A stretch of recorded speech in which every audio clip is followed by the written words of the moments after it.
dareenkan iyo xaqliga intay kala durugsayn damirka xasuusta iyo diiwaankii noogu taal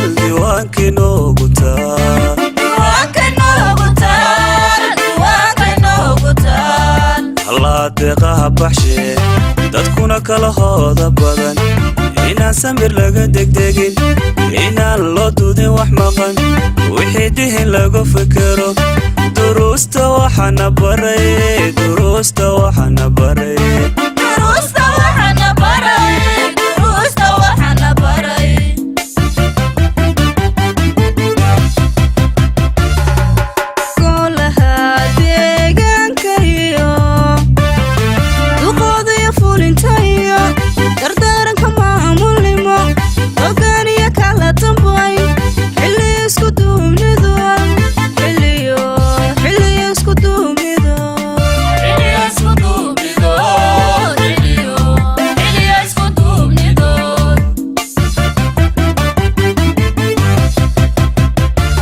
السلام عليكم ورحمة الله وبركاته ومثل كلام كمية برنامجي مقبعي أقرأ سوماليلاند كوساب سنة بالهذا وحقبت كي وحصوكرر كي هرمركا لقى سمية لنا دجاجنا ذاك الدول قبل الساحل سنك وحكوسونا مجال من تحت قبل الساحل بربرة مايركا مجال بربرة قدوميها قولها دجاج كوا عبد الشكور محمد عدن حقيقي سي دولة هوسة أي أكثر ديسنا وعبد الحكيم آذن مسؤولين أدبان دي سودونية مركورة تلفزيون قارك يدك سودونية سودونتها كذب كل واحد كوها كان مقالوا بين مدة كمان أنا بلده وحي قدم بي بربرين شوقنا بربرين حقا أيضا إن مدة دور سنة كم مغنا سيدي عن عرقابه وهرولها بربردي أن مركها برجع هرقا مد كدوان بام أنت شرته مدن قدوميه عبد الشكور محمد عدن بربرة أدقو sideed ku timi iyadoo sidee ah oo caynkay xilkeeda iyo maamulkeeda wadooyinkeeda iyo hadii la ku roon yahay aqaladeeda dhirteeda iyo deegaankeeda sidees imika matqanaa ay tahay oo aad tamaam karaysa bismillaahir rahmaanir rahiim wadinayna ala nuur dunya wadin marka hore ilaahay baa mahadle marka labaad aad baan u soo dhaweynayaa una faraxsanahay telefishinka qaranka Jamhuuriyadda Soomaaliland oo inta badan mar walba xaqiiqada u gudbiya reer Soomaaliland iyo inta Soomaalida ku hadashaba horta muddo badan baan ka joognay waxa ummaduna doonto shacabuna doonto muddo 5 sanadood shantii sano waanu dhameysanay sanad baad kordhiyay sanadkiina waxa ka harsan muddo yar oo 3 bilood marka waxa dareemi karaysaa hadii muddo 6 sanadood waxa weeyaan cid ba ka taaba qaata internet generation ba kaca marka markii anaga la soo doortay magaaladu heer bay soo joogtay maamulkuna heer buu joogay runtii aan la xaqiri karin magaalo dhisan oo nidaamsan oo maxaan ku radaa horumar hore ku talaabsatay maxaan ku radaa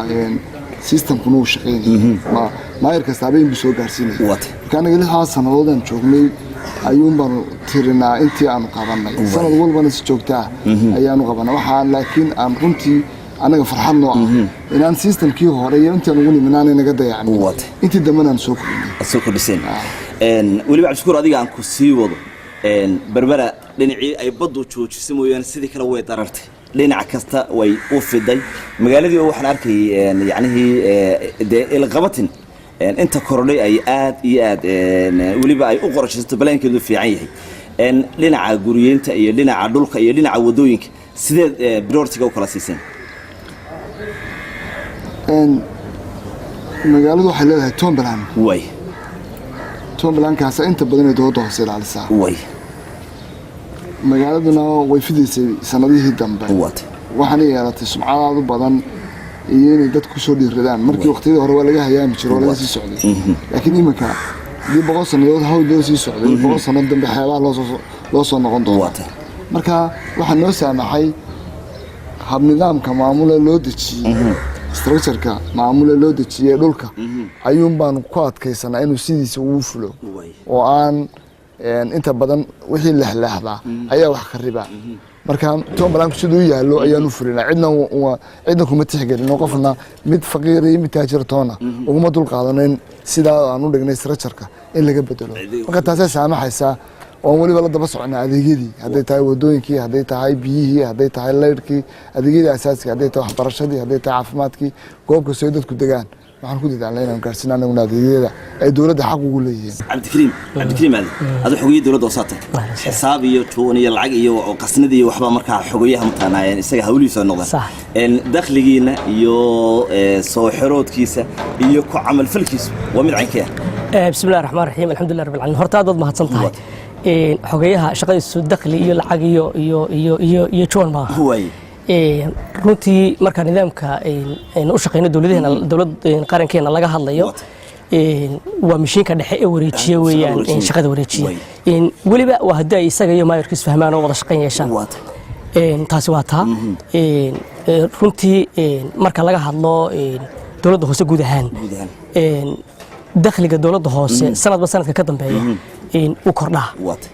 waana waxyaalaha runtii farxadda noo ah sharafteeda iyo karamadeedna waxaa le shaqaalaha dowladda hoose gaar ahaan waxda cashuuraha iyo waxda maamulka iyo maaliyadda iyo dee maamulka hagaya ee la shaqaynaya taasi waa tanoo suurtagelisay in mashaariicdoodu sanadba sanad ka dambeysa ay sii kordhaan oo waxaa 2017 ilaa 11 mashruuc inay ahayn baa laga yaabaa 2018kana maxay tahay 3 noqdeen 2019 kan inay ka sii bataan weli waxaan kuu sheegayaa in maxay tahay kororkaasi aanu 8% ka hooseynin haddaanu ka sareynin sanad kasta kororka dakhliga maxay tahay cashuuruhu 8% waana taa noo suurtagelisa mashaariicdu inay iyaduna inay korto ma aha oo kaliya maxay tahay kororka dakhligu iskama imanin runtii aan waxaan dib ugu noqonayaa nidaamka maamul daadejinta iyo nidaamka dowladda hoose ee magaalada Berbera golaheeda fulinta iyo xildhibaanada golaha deegaanku ay qaateen waxa weeye nidaamka aan ku shaqeynaa waxa weeye horta anigu markaan ku soo biiray tiimka waxyaalaha ugu waaweyn aan guusha ku siin karo maxay tahay golaha deegaanka aan ku maxay tahay qayb ka hayimka shaqadooda waxa kamid ah inay dib u habeyn ku sameeyeen waxyihii dowladda hoose waxa laga yaabaa qofka aan anigu waligeed dowladda hoose ma soo gelin gudaheeda oo waxba kagama xidhin laakiin waxa laga yaabaa dowladda hoose marka dowladda hoose ka waran haddii indhaas ku qabato oday yaro gaweeyo kursi iyo miis yaro jajabayo ilka jajabayo faylo oo laga yaabo iyo siiga iyo board inaad maartay sawir ka qaadato anigu markaan imi maxay tahay waxaan imi system dhisan lix agaasime oo dhalinyaro ah oo maxay tahay academic ah maamulka hooseeya oo shaqeynaya shaqadii la dhaadhiciyo loo madax banaayo qof kasta shaqadiisa uu qabsanayo aniguna markaan soo joongaray waxaan ilaahay uga mahadnaqayaa inaanu systemkii agaasimayaasheediina si fiican isu fahmo si fiican wada shaqeyno maamulkii fulinta qaybtii kale oo gudoomiye ugu horeeyana aan wada shaqeyno waxa laga yaabaa dad badan oo nagu xanta inay la yiraahdo isku qof bay noqdeen oo kale oo meelo badan baa su'aalahana laga weydiiyey isku qof maana noqonin nin kastaaba shaqadiisii ayuu haystaa laakiin team work baanu maaragtay ku shaqeynaa waanu isku xidhannahay isla shaqa iga xidhan ana shaqo labadii shaqa hadii aan la iswaafajin de lama wada shaqeyn karo carqalad bay noqonaysaa marka systemka guusha ugu weyn ee horta keentay in ama budget kordho ama mashaariic kordho ama maxay tahay indhaha lagu qabtaa waxaan orankayaa waa systemka la dhaadhiciyay agaasim kasta shaqadiisa u madax banaan yahay xogayu shaqadiisa u madax banaan yahay la xisaabtamayo maxay tahay amaantana waxa le golaha deegaanka oo noo suurtageliyay markaanu mashaariic soo bandhigno in mashaariicda nala eegaan nala naaqishaan nala maxay tahay approve gareeyaan ogolaadaan kadibna nala xisaabtamaan oo aan farafarayn runtii aan sanadka intaan shaqeynayno waa maasantay gudoomiye Cabdishakuur Berbera waxaad moodaa inay ku warwartay sameynta wadooyinka iyo laamiyada xaafadii aad martaba laami baa yaa ka sameysnay xaafadii aad martay intaas laami baa dhexmarisay emise dariiq baad ama wado ayaad sameyseen tan iyo intii la idin soo doortay وسؤال أدونا حسن ودوينك مركز راح نقعد استراتيجي إلى الله بدو كوني يلا بيا لو عتنك أيانو قرشين إن ودوينك هوري تشرنا دبابين أسفل بلان لقول جوا لقول هكذا وحي لكلنا أنا لبربر وضل كلية مركا هدان وتارج جي كذي قال لهم وضع عثمان سمعنا وإحنا قلنا لنا لبيا 40 كيلومتر ودوينا سمعنا ومقالنا مركز شارو قليل هاي لكن waxaan ka door bidnay 240 kilomitir oo boqolkiiba 80 ku hora in la daryeelo waxaan ku leedahay boqolkiiba 20 la kordhiyo wadooyin cusub markaan suuqa celceliyo kuwa rooga goosha la dhigay iyo kuwa cusub la dhigay 240 kilomitir ayaan muddo 6 sanadooda ayaan kaga shaqeynay magaalada waxay ugu maqalaan dad baad xitaa ka rarteen wadooyin ay degeen oo wadooyinkii aad dib u sameyseen oo furteen taas waqtigan ma suuro gashaa waxa weeyaan waa istiraatiijiyadan qaadana ah waxyaalaha quruxda magaalada soo saaray waxaan xasuustaa waxaan ku beeganay guriyo sakad ilaa 6 guri ku dhisay yihiin oday weyn oo 60 jir wuxuu ugu dhaartay in halkan lagu xalaaleeyay isagoo yar gurigan oo ku dhashay lagu xalaaleeyay gurigan uu ku jiro meel khaldan oo matala degay sarfeeygi baa qabsaday oo marka hore waxaana isku raran baa xaafado sida goljanoo kale weli ku baahan waa goljanoo leeyahay maanta laamiye ka samee marka waa muddo badan baa la kala dhaxlay marka waxay noqotay anagu qorshe aanti ma shaqeeyno maaha wax nagu dhaco kolba maalmo walba wixii nagu soo dhaca qalbigay wixii naloo sheegeen lama cararno sanadka soo socda maxaan qabanaa banaana qorshaha wax laga yaabo wadooyinka qaar inay laba wado ay qiimahoodu dhigmaan مثلا هذا 2 كيلومتر dhigano in 4 كيلومتر u dhiganto sababtoo ah guriyahaas marka hore waxaan imsi guriga ku jira inta guri ayaan isla xaafada laftigeeda ka binaynaa oo si diyaarinaa dabeedna qofka waxaan ku naaxnaa markii uu soo gaadho ka soo guro alaabtaada gurigan soo galbaan naxnaa ما شاء الله hadduu markaa diido marka cagaftan jirsiina si sababtoo ah wayaan inaan qofkan muwaadinka dhibno oo aanu kadeedno ma aha waayo halkan uu ku bariyay muddooyin sanadaad uu soo deganaa haddii sandaqa leeyahay sandaqadan u dhisnaa hadduu daar leeyna daartan u dhisnaa taasaa keenta markaynu wada saxan oo toos qurux badan ay soo baxdo haddii kale mid laga leexday oo wada qalqalooda ayay noqonaysaa marka wadooyinku magaalada bartikeedan ka fulinaa waxay ka hawlbadeen wadooyinka cusub aan kaan sameeyno taas markaa noo saamaxay Cabdikariim waxay ugu maqalaa 5 waaxood bay ka kooban tahay degmo ama degmooyin ama deegaan bay ka kooban tahay Berbera waxa jira mid dawladaha hoose aad kaga duwantiin waxaan warkeeda hayay in aad tagtaan wax walba oo marka aad tiraadaan miisaaniyadii baanu samaynaynaa maxaa u baahantiin maxaad qabanaysaan sidee taas u suura gashaa miyay dadku leeyihiin marka aragti ay ku soo gudbiyaan baahiyahooda idinku ma leeyihiin awood dadkaasi miisaaniyada soo gudbisteen aad sidii ay ahayd ugu maamushaan waad mahadsan tahay aad baad mahadsan tahay Habiib haddaan dib ugu noqdo nidaamka mashaariicda aanu fulino waanigi markii hore kuugu daro waxaan ku wadi waxyaha dawladda hoose waa functional way shaqeynayaan agaasimeeshuna sidii job description qorshihii maxay tahay uu maartay xeer ku siinayay ay ku shaqeeyaan dhammaan mashaariicda aanu qabanayno oo dhan waxa ku socdaan qorshe waxaana ka mas'uula waaxda balaaninka waaxda qorsheynta ayaa mas'uuliyadda guud ee systemka shaqeynaya oo dhan leh waxna laga yaabaa meelaha qaar inaan ka shaqeyninba sanadku marka uu dhamaad ku dhow yahay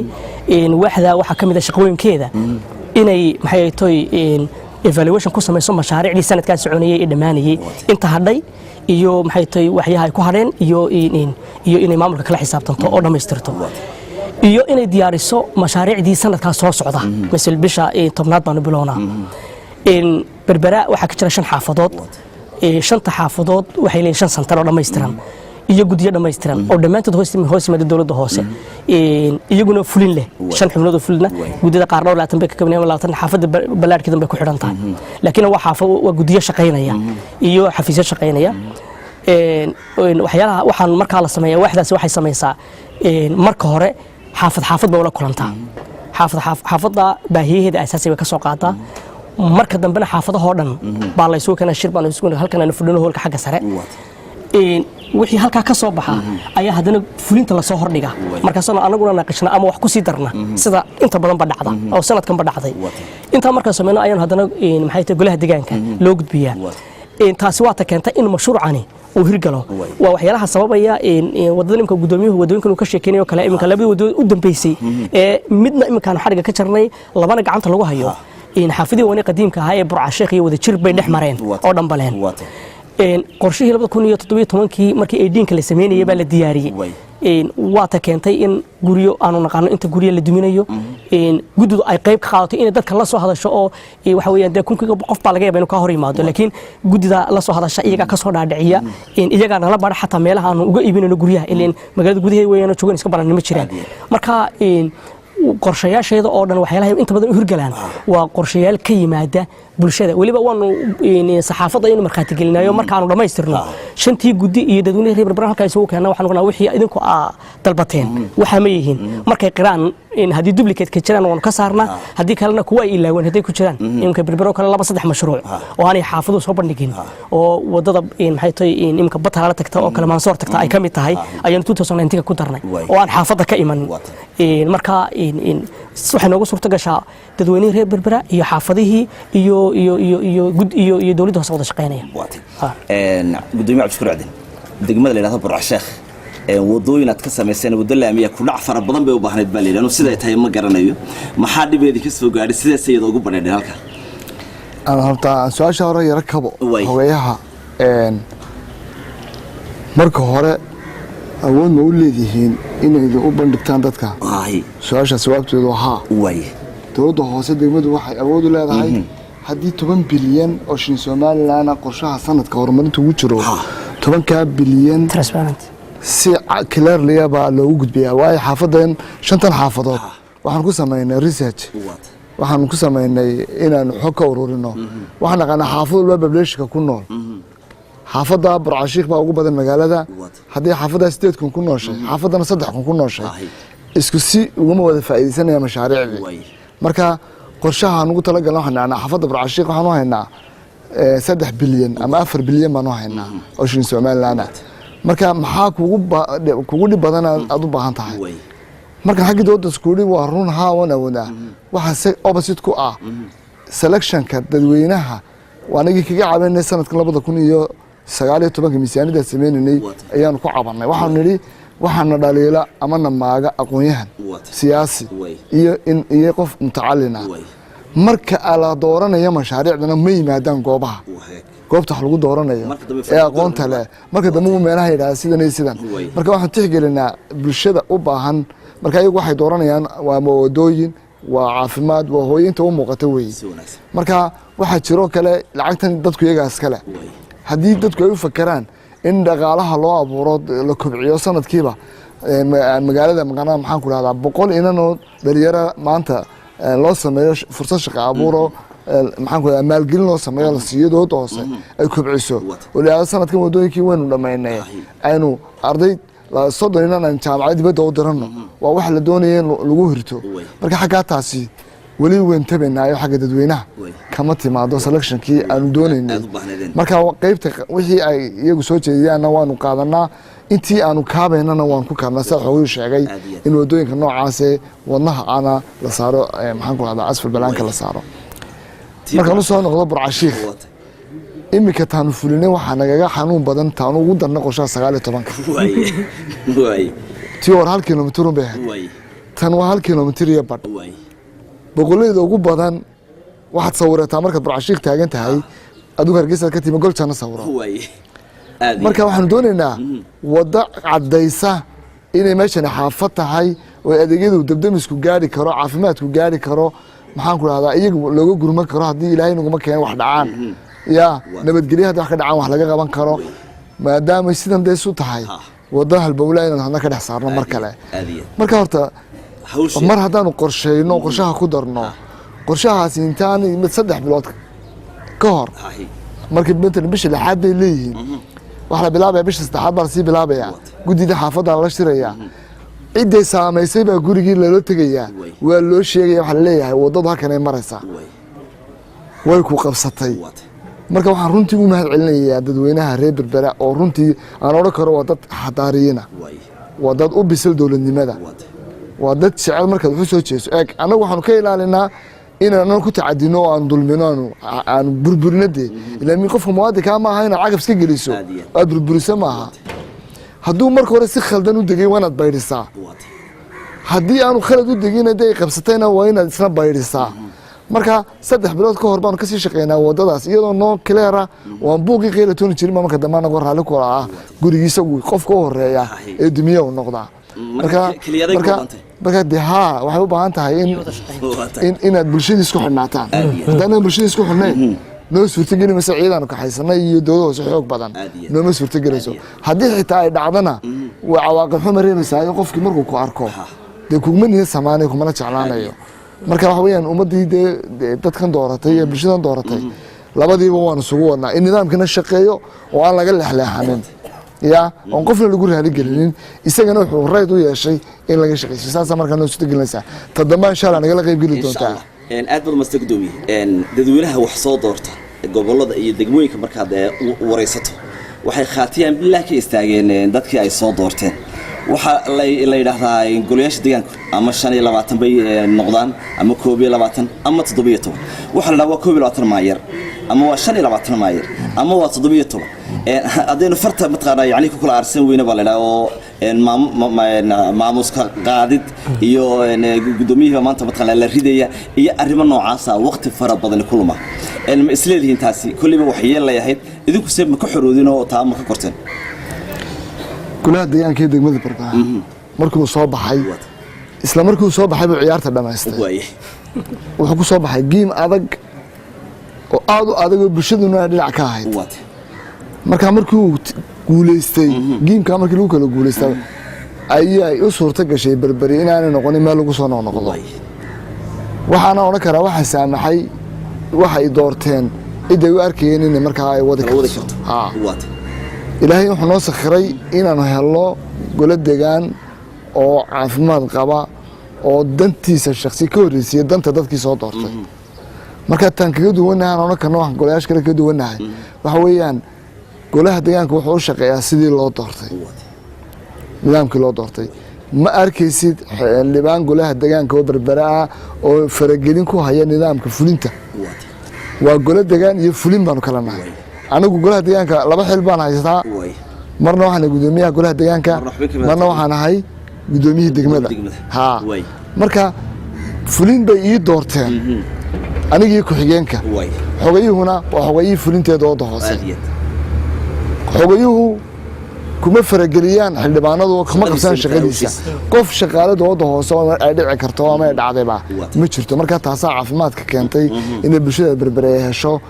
hufnaan iyo nadiif iyo shaqo wanaagsan oo hesho haddii ay tabasha jirto waxay leeyihiin qaab loo maro haddii uu qalooc jiro waxay leedahay qaab loo saxo labadii biloodba golaha deegaanka ee Berbera wuu fariistaan marka labadoo dhamaataba way soo fariistaan dabadeedna wixii ay gudbiyeen bay yiraahdaan ka jawaaba dabadeedna waxa isma fuleen dabadeedna hadii fuleen way mahad celiyeen hadii kalena asbaabaha even xitaa qaar ba dibadda lagu sameyn karaa loo karaa mashruucaas waxa ka haboonaaday xaalad baa dhacay waxa dhacda abaar ay nagu yimid marnaba qorshaha abaarada miisaaniyada lagu daro lama yiraahdo abaar baa inagu dhaci doonta $200,000 loogu daro andama garatay 2 bilyan oo shin Soomaaliya loogu daro lama yiraahdo markii saas kala dhacdo waxa oranaya sababeenu laamo dhisama taala dadkeeni baa dhibaataysan golay baa fariisanay deena mashruuc la bedelaya dadkan ha loo gargaara la oranaya loogu bedelo raashin iyo gurmad marka saas anaga aan kaga duwanaan isleenahay golayaasha kala Cabdikariim kulay wad isla sixdoonta labadiina wixii aad xog haysan astaamo badan oo Berbera ah ayaa soo kordhay mataalooyinka wadooyinka iskuisida ku dhaxyaal aad waxaan jeclaysanay halka Berbera beach astaan ku hortaale oo aan ahayd ama markaba madooni saaran meel saaran Hargeysa waxay ku faan jirtay diyaaradii meesha saareed iyo gacantii iyo waxaan ka soo kala meel halkaas kitaab ama buug baan arkay aad u qurux badan imsa astaamada noocaas oo indhaha soo jiidanaya dadka soo galaya ayaa Berbera laga sameeyay sanadahan dambe بسم الله الرحمن الرحيم runtii Berbera waa meel taariikhi wad garanaysaa talooyinkana waxa weeyaan waa isku sida ay inta badan yihiin qaarkoodna muddo dheer ayay jireen oo dawladda kale wad garanaysaa in la tagana waa muhiim oo TV-ga qaranku tago waxa weeyaan qaar baa dhowr iyo 30 sano dhowr iyo 40 sano qaar baa 78 sano jiray tan iminka doontu ay saaran tahay iyo taalahan way cusub tahay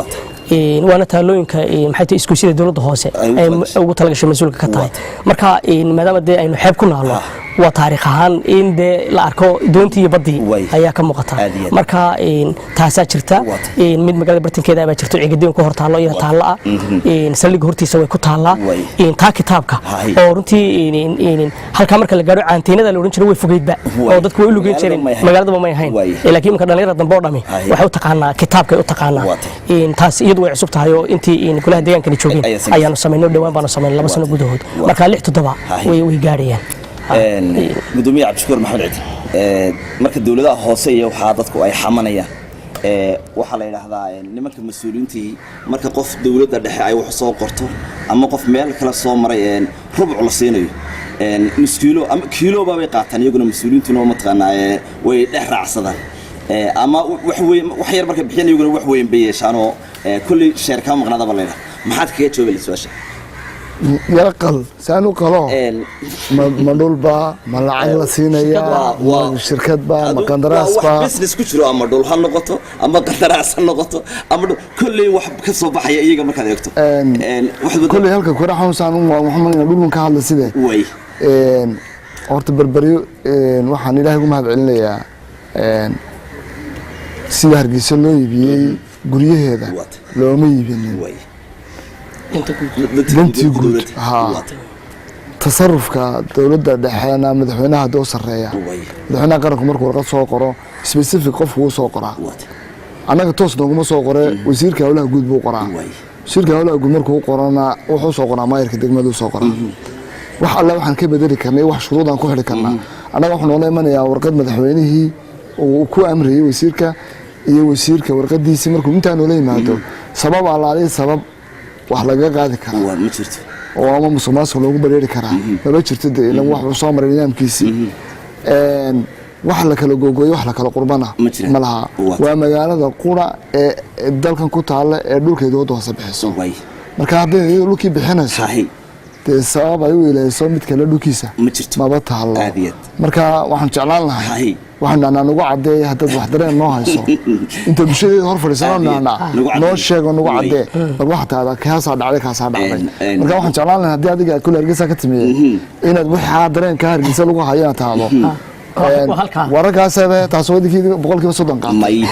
wata weyn ku soo gudbina gudoomiye dareen iyo doc mid noo ma hayno mataqaanaa cadeynteedu ma taalo waxa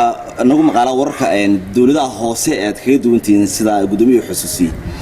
berbera dhulkeeda dawladda leh deegaanadii kale wax xukumaan beerada leeyahay hadaad magaalada ay dhaafto mataqaanaa mitir waa dhul dad leeyahay Hargeysa la booramente oo dhaxsacdan cid lahayn ma jirto sidee ku soo gashay marka in wali dawladdu ay dhulka iyadu hayso oo ay qaybinayso oo ay wax ka bixinayso gudoomiye waxa ku xasuusinaya berbera waa wadnaha qaranka Jamhuuriyadda Soomaaliya way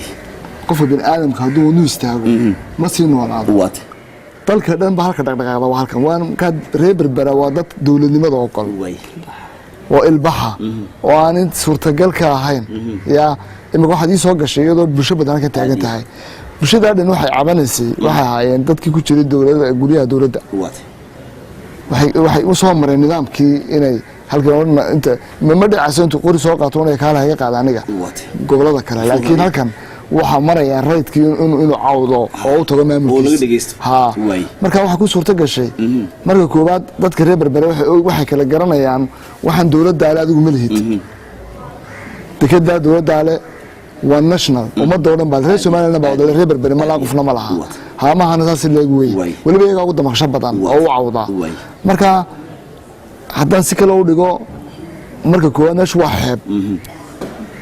maadaama xeeb tahay suurtagal kama noqonayso noloshu sida Hargeysa kale ama meelaha burco kale dhulka qabow inuu qof intuu iska fadhiistay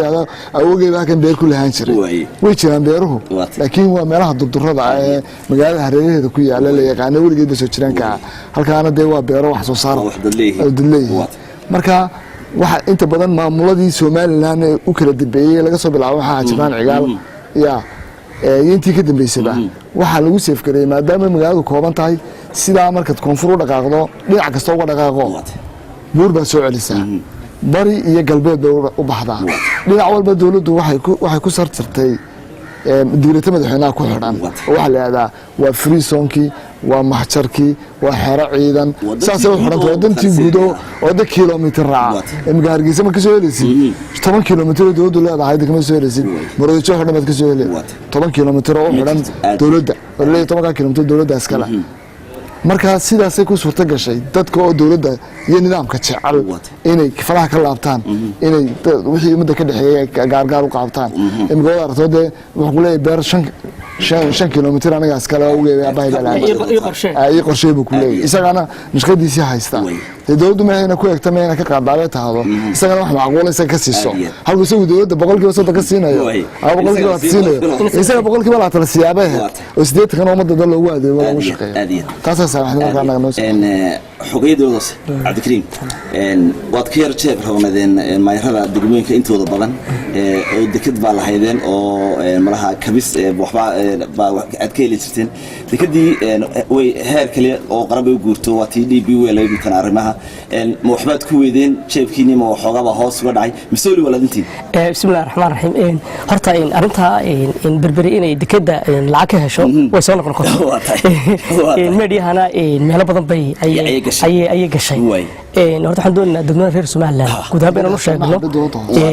dawladda hoose inaanay dawladda hoose dekada wax xiriir ay la leedahay ama markii hore ha ahaato dawladdu toos gacanta ugu haysay ama iminka DB wal ku hayso ha noqotee horta dawladda hoose wax xiriir ay la leedahay ma jirto dekada laga hadlayo taas waa taa customka ayaa iyadana la yiraahdaa lacag baa dawladda hoose loo jaraa waa run way jirtaa laakiin waxaad arkaysaa dad runay boqolkiiba 10 ayaa dakhliga guud kastanka ee dalka soo gala boqolkiiba 10 kaasi hadii aan cadeyno head ama laba ama saddex kamida 300 head inay tahay oo waliba kuwa ugu laga dhuubana ee ugu taalka yaran taas waa taa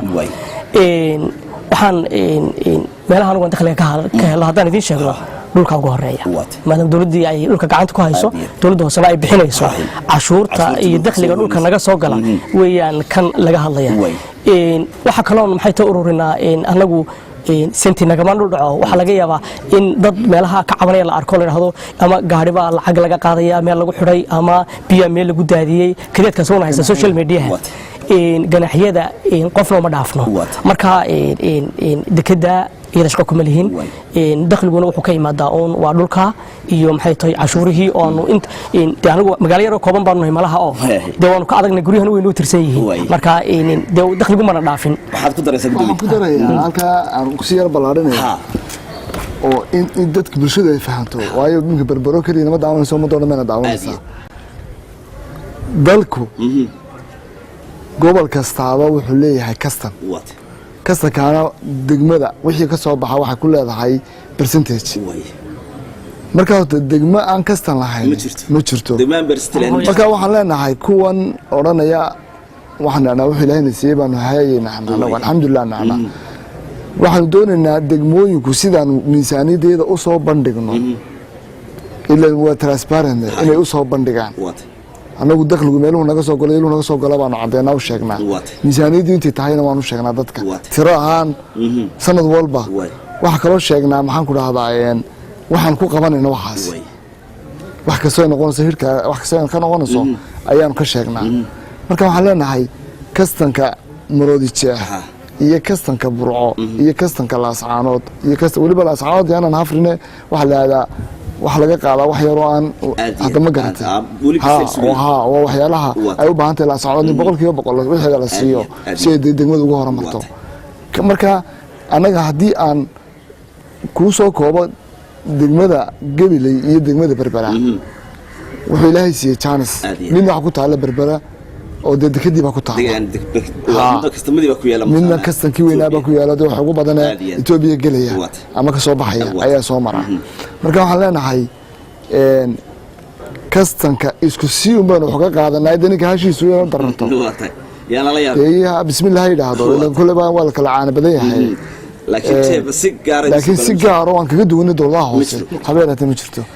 oo kabkoo kale halka ay caasimaddu boqolkiiba 30% qaadato way burco boqolkiiba 25% qaadato kabka guud ee dakhliga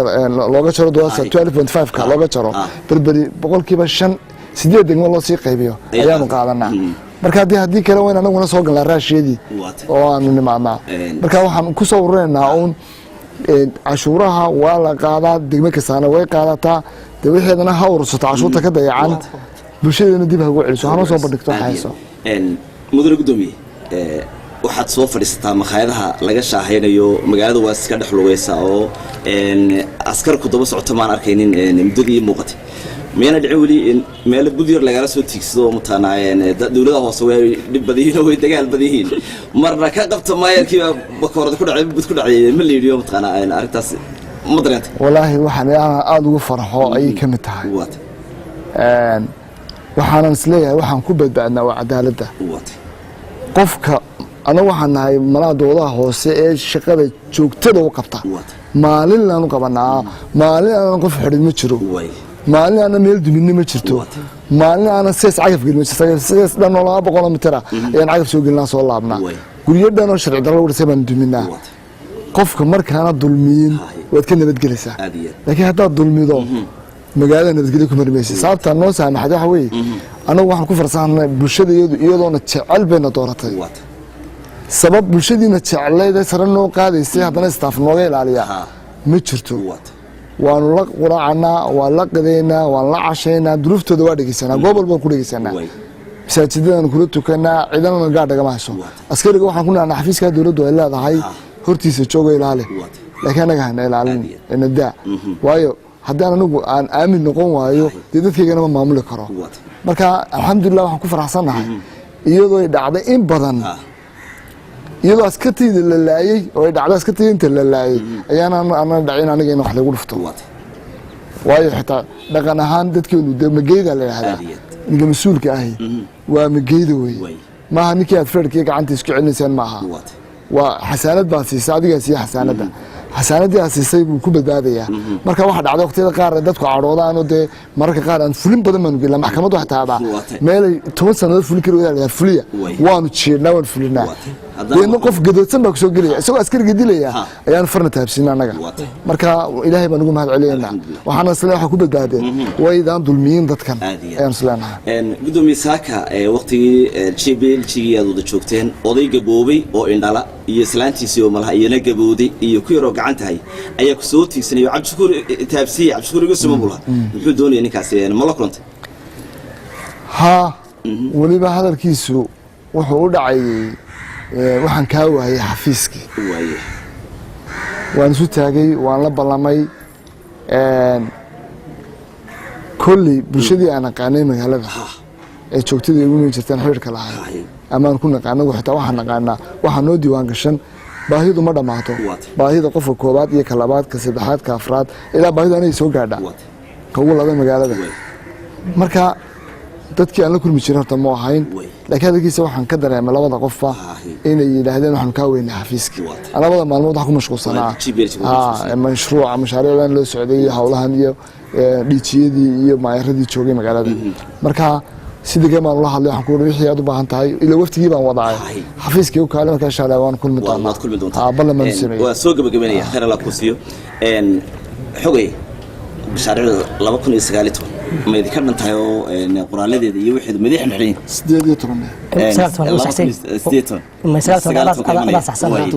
18 abi badan mahsantahay runtii waxyaalahan ku faano waxaa ka mid ah inaan anagu mashaariicda waqtigeeda iska dhamaystirno mashaariicdii 2019 waa naga dhan yihiin waa publish karaynay maxay tahay xildhibaanada golaha deegaanka way ansixiyeen iyadoo waliba grassroots ka timiyo sidaan ku sheegaynay bulshada ka timi waxaan ku dareynaa inaan ku darnay waliba waanu shaacidnayo waxa weeyaan meediyaha ama kan qaranka ahaado anaga noogu horeeyo muhiimada koowaad leh ama kuwa private-ka iyo social media ahaade ilaa budgetkii sawiran baa ku dhex jira sidii gudoomiyuhu sheegay oo maartay maca budget line-kii oo ku yeelay iyo wixii lagu qabanayay marka hal qodob baan ku darayaa taasi waa taa waxaan taabanayaa maadaama ay gabagabada ku dhownahay mashaariicda runtii anagu ku faano waxaa qayb ka ah nidaamka maamul daadejinta ama GBL-jiga haato ama keena dowladda decentralization-ka caadiga ah ha ahaadeen meelahan ku faanana waxbarashada iyo caafimaadka ayaa ka mid ah waxbarashada haddaan soo qaato 48 iskuul hoose dhexe oo gobolka dhan ku yaala oo degmada gudaheeda ku oolin ay dowladda hoose gacanta ku haysa waxaana jira xafiis gaar ah oo dowladda hoose leedahay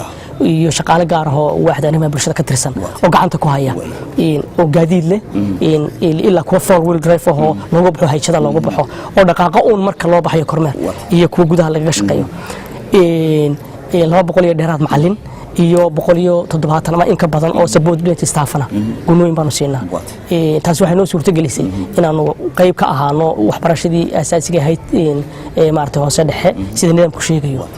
waanu ku faanaynaa runtii aad iyo aadna wasaaradda waxbarashada waan ugu ammaanaynaa albaabada ay furtay iyaduna way ku nasatay inkastoo aan weli dee maartay wax badan ka dhiman yihiin wasaaradda kale waxa kale oo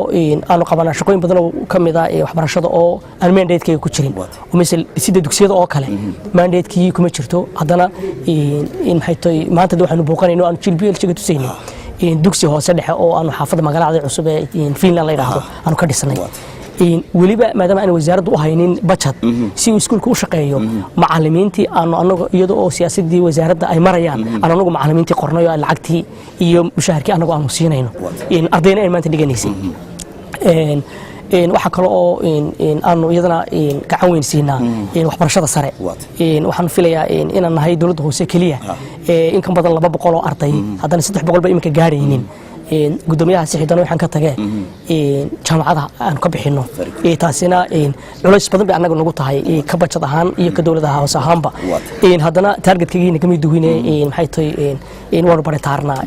dhalinyarada in ka badan 200 arday jaamacad ka bixinayso oo koogu yiri uu $50 yahay waad garan karaysaa culayska ay leedahay xagga caafimaadka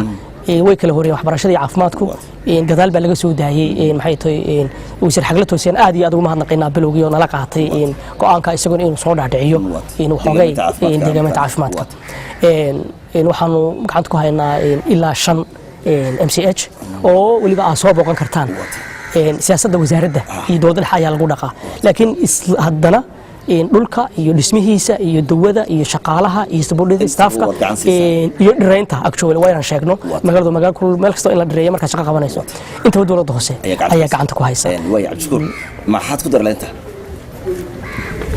waxaan yara bayaaminayaa oo 2019 hadii Ilaahayna gaarsiiyo insha Allah wana